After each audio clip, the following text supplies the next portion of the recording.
And then I gave birth to my baby Jane. Hey. Yep. I love that.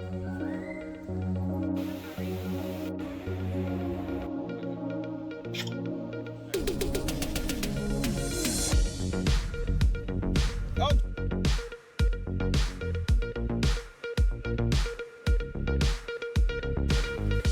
And she did great.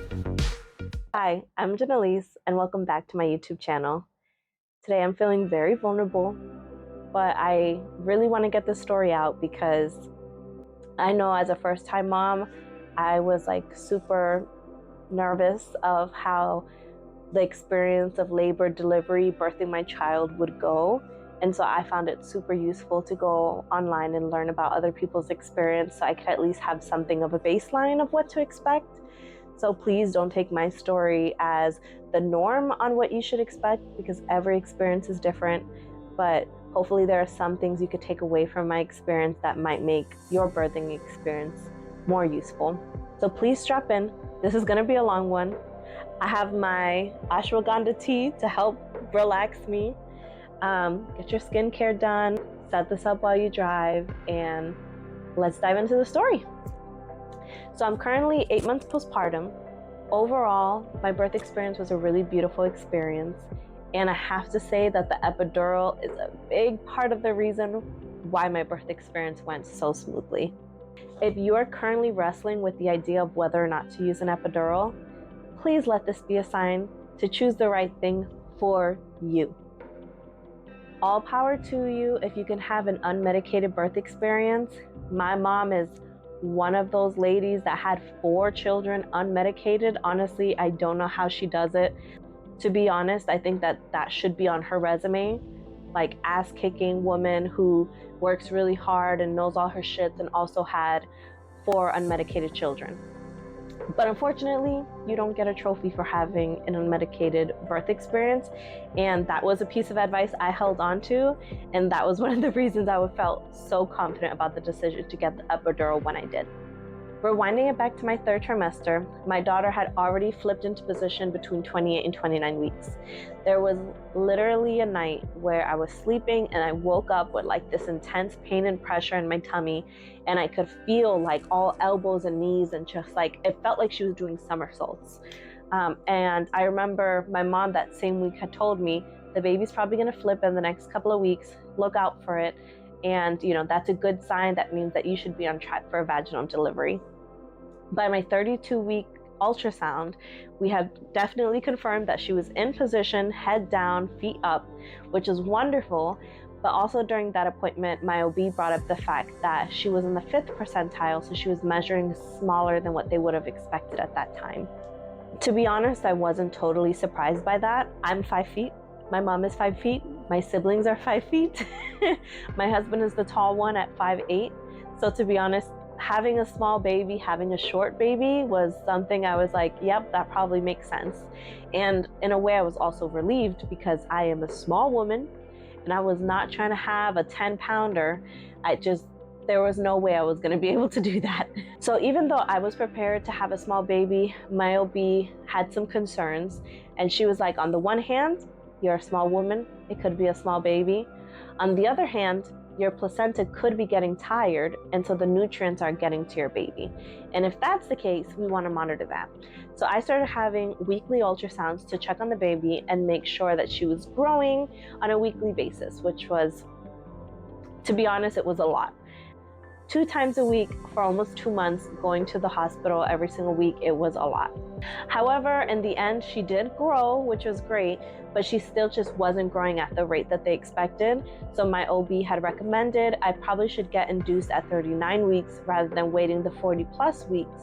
That way, at the very least, when she comes out, I could start nourishing her with breast milk, and then she could gain weight a little bit more steadily once she's out. So I agreed with this, and I decided let's go forward with a 39-week induction. Now, I received a lot of opinions from family and friends on my decision to get induced and whether or not I should get an epidural. Now, I trusted my OB wholeheartedly. So if she said it was probably the best decision to get induced at 39 weeks, then I just didn't feel like she had a reason to guide me in any wrong direction. I felt good about the decision to get induced. By then, I was also getting a lot of anxiety around, like, when is this baby coming? Like, I'm hearing stories that the baby can come on the due date. The baby can come a week later, a week early. Like, I was just starting to get like, how could you prepare for something that could show up at any time? So now having this scheduled induction date, I felt so good that I could like prepare for this, let my boss know, make sure I made any plans around my leave accordingly, and I felt good. As for the epidural, I chose to last unmedicated for as long as possible and then just reminded myself that the epidural would be an option at any point if the pain became too much. Now flash forward to my induction day. Today is the day. We are scheduled for an induction today. The labor and delivery nurses called us at 9 o'clock in the morning and they said to come in between 10:30 and 11. Here's Jane. Hopefully, this is the last time that Jane is going to be in this belly. Baby daddy. Hi.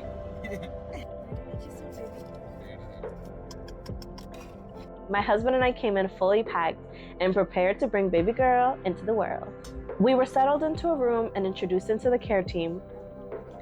I will never forget Kim and Summer, who were my daytime nurses, and honestly, I wouldn't have been able to get through my experience without them because they were just so kind, so like fierce and fighting for me in a way that I have never experienced in healthcare, and I appreciate it. Like, my baby girl wouldn't have been able to get into this world as safely without their help. So my hubby and I took some time to get the room nice and cozy. We had learned in this labor and delivery class we took earlier on in my pregnancy that we could actually bring things to the hospital to make the hospital feel a little bit more homey and a little less clinical. So what I did was I brought an oil diffuser with like lavender and eucalyptus scents so that at any point when I just needed to breathe deeply, I could have like these beautiful scents I was breathing in. I also brought battery operated candles. Obviously you couldn't bring real candles to the hospital, but at least that way I could just turn off the lights and have like really warm lighting during any point in my labor and delivery experience. The last thing I brought was my speakers, portable speakers, so that I could play my music. A lot of my experience, I was listening to Taylor Swift's Speak Now, Taylor's Version album, up until pretty much it came time to push. Now I want to pause before I continue on with the induction process because I am not a doctor. I am not clinically inclined. So please take my story with a grain of salt. Any medications or methods that I am not able to articulate well, I apologize. This is not meant to be any kind of medical advice. So back to my induction kickoff, I was exactly 0 centimeters dilated. So the first step was to see if we could actually kickstart any kind of dilation. So I was started off with some cervical ripening medication so I could start the process of dilation. They also shared that at some point, to help with dilation, they were likely going to put in a balloon into my cervix and slowly fill it up with saline solution until I hit about 5 centimeters, and then they would just kind of should pop right out. Now, I was freaking terrified of this balloon idea. Like, I'm like, this is not a carnival. This is not a festival. Like, I don't understand why we're putting this water balloon inside of me in order to help. But all right, I'm going to trust the experts and just hope that it gets, maybe there's something about this medication I'm taking now that means I could just bypass that step completely. So I spent most of the first day just kind of hanging out with my husband, watching The Witcher on Netflix, and bouncing on a yoga ball. I had not progressed at all by the end of the day. Still 0 centimeters dilated. By that point, the OB on call was recommending that we start with that balloon process. Now, thankfully, my daytime nurses were there, Kim and Summer, and what they had told me was it might be uncomfortable to put in this balloon before you're 2 centimeters dilated. So I just want to make sure that you're informed. I have found that the process of putting it in for women are usually easier if they're already a couple of centimeters dilated, especially since you're unmedicated at the moment. They also reminded me that pretty much at any point in the labor and delivery process, I was the one in charge. What they reminded me was there was nothing that anyone could do to my body at any point without my permission, unless it was an absolute emergency. So I felt really empowered by that, and I just stuck with the decision.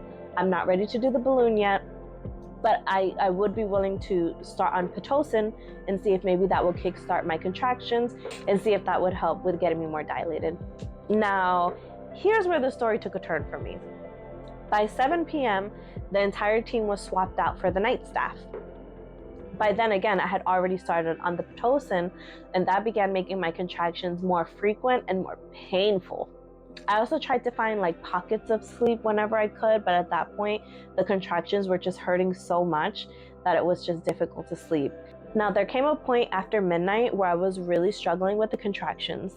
At home, I had learned that if I just went and took like a hot shower and just kind of rocked my body, it helped me through those contractions. And when I first got to the hospital, I had asked if I wanted to take a hot shower at any point, would that be allowed? And they told me yes.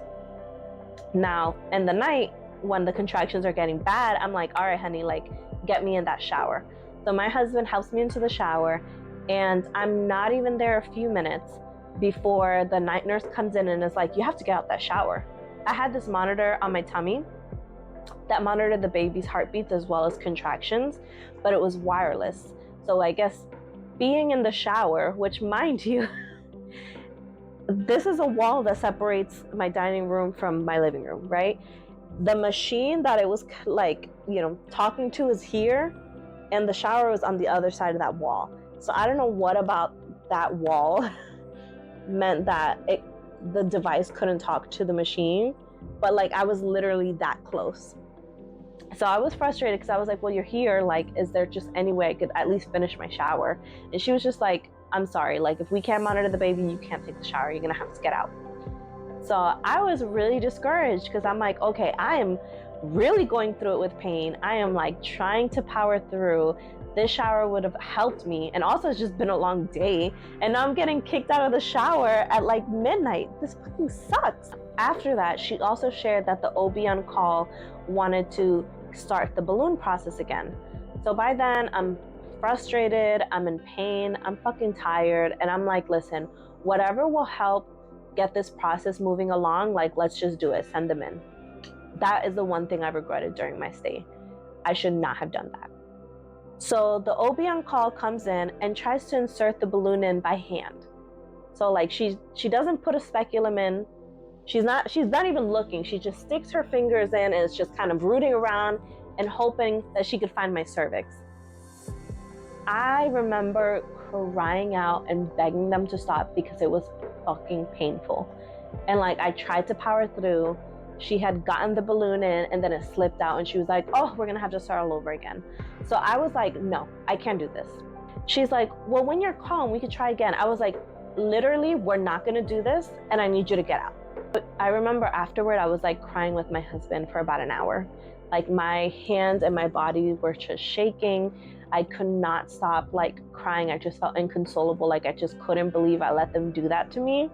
I couldn't believe how painful it was. I couldn't believe that it felt like the OB was so not compassionate. And I remember just feeling like my daytime nurses were literally trying to look out for me and maybe avoid this. And mind you, my nighttime nurse was just like, I don't give a fuck. Like, let's just get this moving.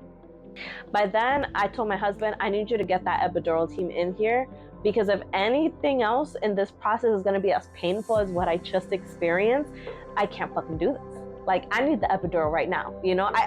Thank you. I did whatever hours unmedicated. Highly don't recommend. I'm ready for the epidural. Thank you. So they brought in the epidural team.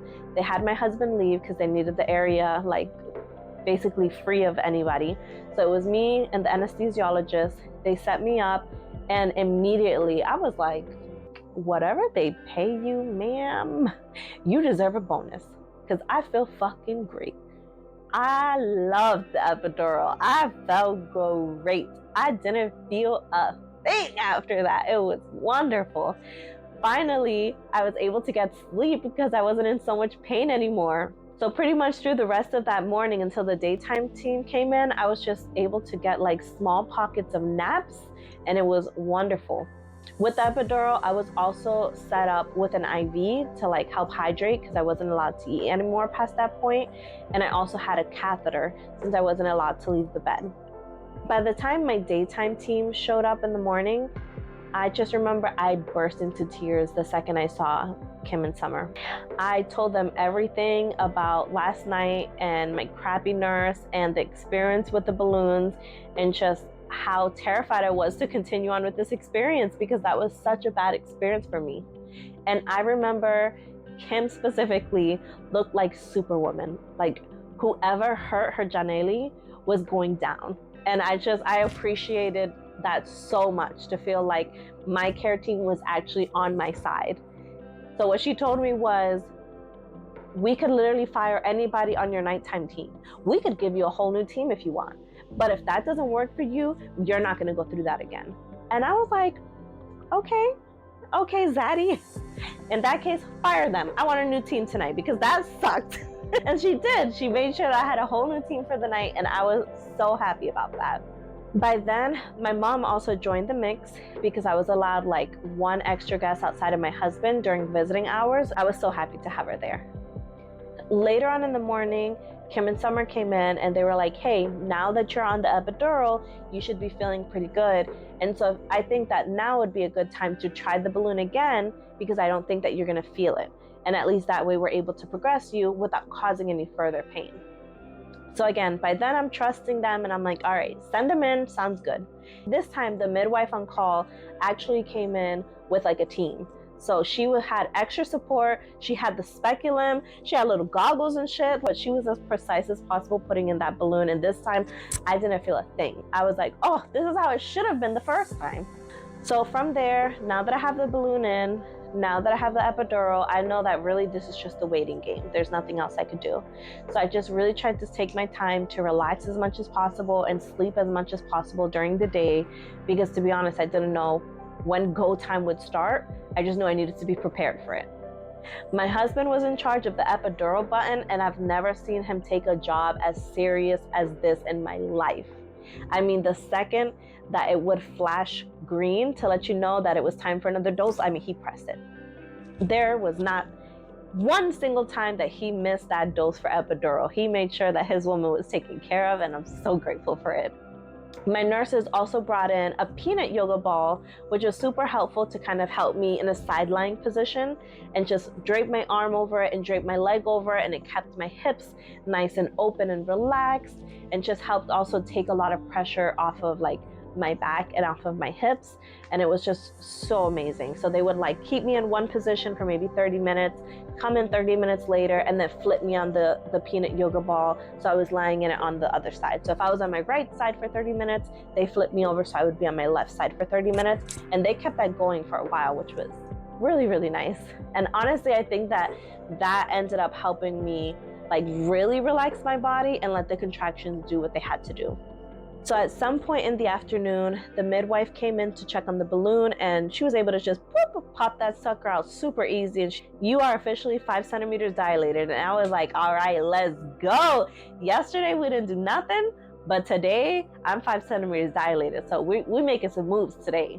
Throughout the day, they also came in to empty my catheter bag.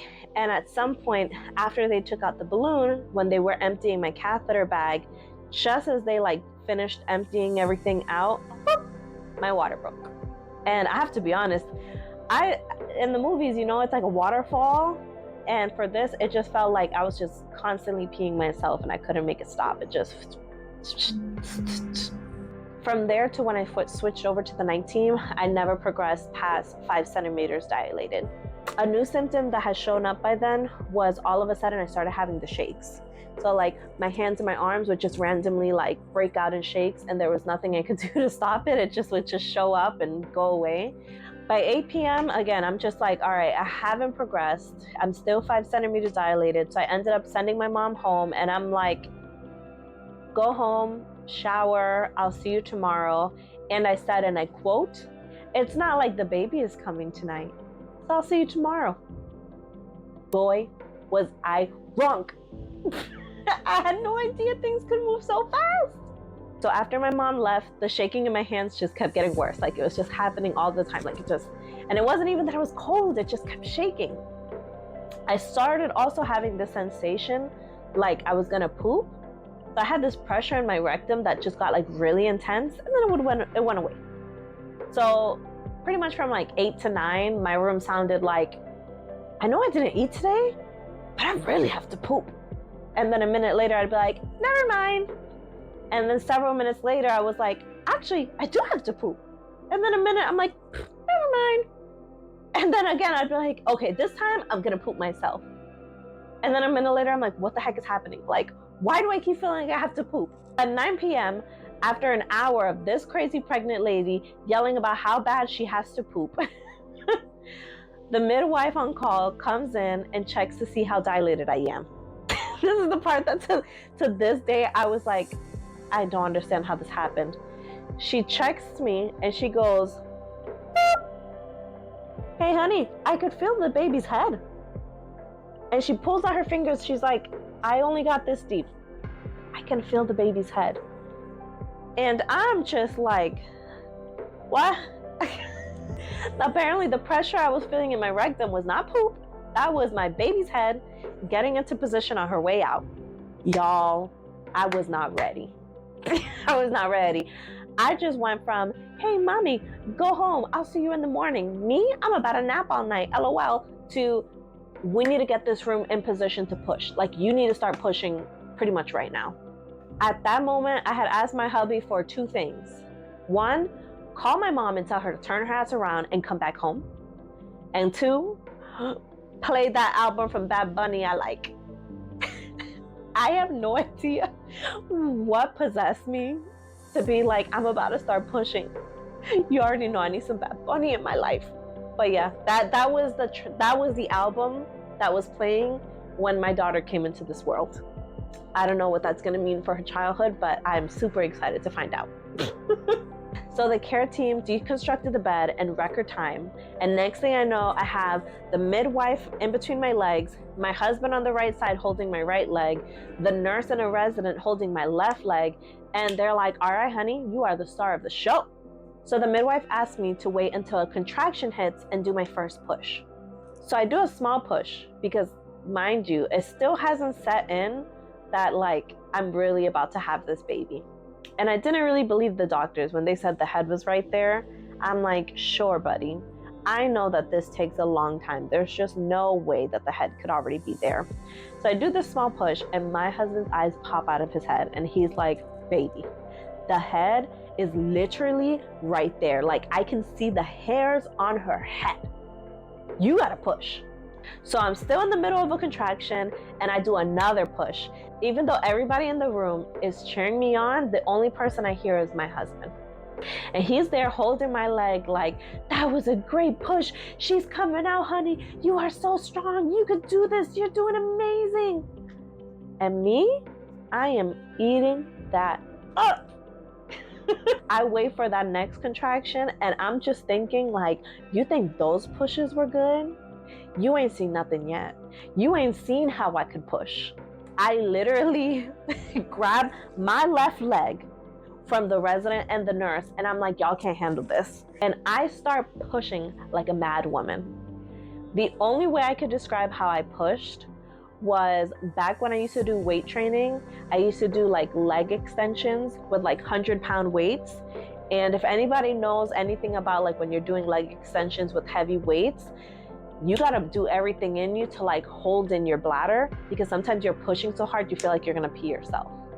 Well, me, when I was giving birth, I was pushing like I was on a leg extension and I was on a mission to pee and shit myself at the gym. That's how hard I was pushing. And with every push, my husband is like hyping her up. More of her head. Oh my God, now you're almost down to just the shoulders. I waited for that 3rd set of contractions, and again, I am pushing hard. After a couple pushes on that 3rd set of contractions, my baby girl was out. So they gave her a quick cleaning and they put her on my chest. And in total, it only took me about 7 minutes to get my baby out. I can't explain to you the feeling that I had when I saw this little red screaming creature put on my chest. I already knew it was all worth it. Like, I couldn't believe that my body had made this little thing. And I just remember bursting into tears, feeling her on my chest and knowing like she was literally just in my tummy and she's here. Like all these weeks that I had been waiting, she was finally here. I could feel like the midwife was just like pulling and tugging and massaging all down below. But honestly, I think that this is like a strategy, because I didn't notice a thing that they were doing the second they put that baby on my chest. Like all my attention was on my baby.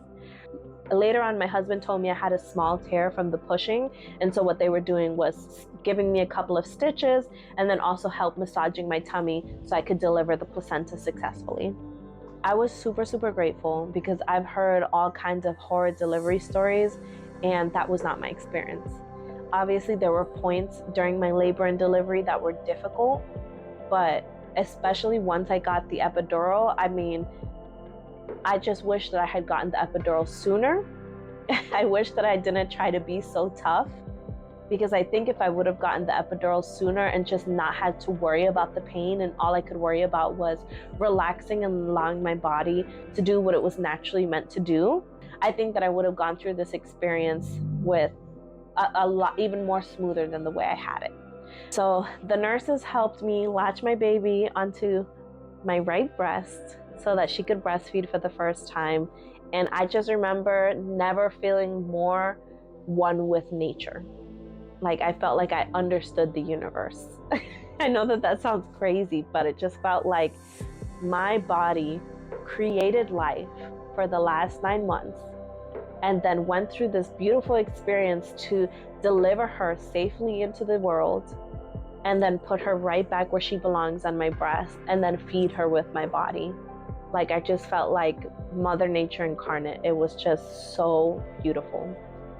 To this day, that simple fact will always remind me that I can do anything because I did that. Now, there's so much I want to share about my postpartum experience, especially in that first few days in the hospital after my delivery, but I think I will save that for another video. I am proud of myself and proud of what my body did.